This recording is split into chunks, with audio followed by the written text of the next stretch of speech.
MotorWeek is made possible by Auto Value and Bumper to Bumper and TireRack.com.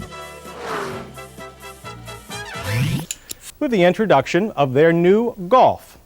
Now we can say goodbye to the Rabbit since the patriarch of the front-wheel drive Econobox clan has finally been retired. Even though 6 million of them were sold worldwide, its design seemed to suffer recently in comparison to newer, cheaper products from other car makers. So what we're getting here is an all-new, from-the-ground-up Golf. But when you look at it, you have to wonder if it's enough of a change for Volkswagen to win back its small car title. The front-drive VW Golf's name comes not from the game, but from the German for Gulf Stream, appropriate if for no other reason than the new car's tasteful, flowing body shell. The Golf hatchback slips ahead of the Rabbit in all exterior dimensions. Wheelbase at 97.3 is 2.8 inches longer. Overall length, 4.7 more. While height is almost unchanged, width too is improved by a substantial 2.1 inches. Once again, a high-performance GTI model will also be available, although for marketing reasons it will not carry the Golf name. The biggest exterior difference for the GTI is the inclusion of Aero headlights over the Golf's normal rectangular units. Base prices range from $6,800 for the two-door Golf L and $7,200 for the four-door to just under $9,000 for the two-door GTI. The larger size of the Golf GTI translates into 12% more interior room that moves the Rabbit replacement from the sub to pure compact status. While again all looks familiar, this German runabout now seems even more cavernous than before. All seats are improved in support, while the GTIs are very firmly comfortable for even the longest trips. We drove this car coast to coast and should know. The dash once again is understated, with the base Golf having only tach, speedo, fuel, and water temp readouts. The GTI adds to the Golf's digital clock with a stalk-operated display for oil and outside air temperature, along with trip distance, speed, and fuel use data. Rear seating is now capable for 3 adults.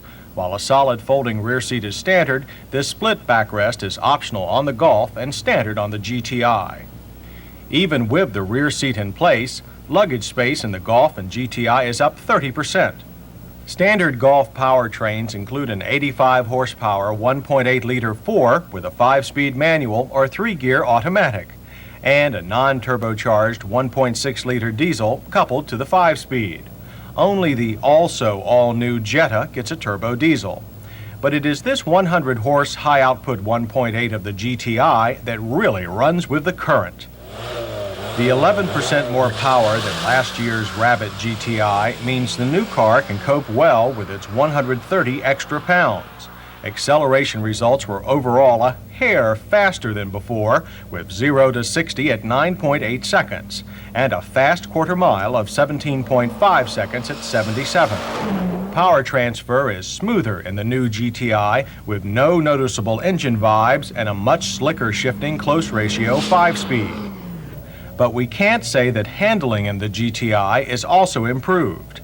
Its larger size translates into a less nimble feel in turns. Body roll is higher, and the rear will come unglued with less warning. Yet it's still yards better than most competitors, but now it's just somewhat less fun. Back to the positive, however, are brakes. While the Golf has a fine disc drum system, the GTI has 4-wheel discs that gave secure, if not lock-free, stops from 55 at a short 111 feet on average. Both good fuel economy, we managed 30 on our test loop, and a respectable noise level, 70 dB at 55, have also been retained, although the ride of the new GTI is now much better over irregular pavement. So, in a nutshell, we came away from the new Golf and GTI very impressed. Superior cars in almost all respects. And with good sales already being tallied in Europe, despite its non-revolutionary looks, these Volkswagens should score a hole-in-one here, too. The MotorWeek app, which includes our latest reviews and feature stories, is now available for mobile devices.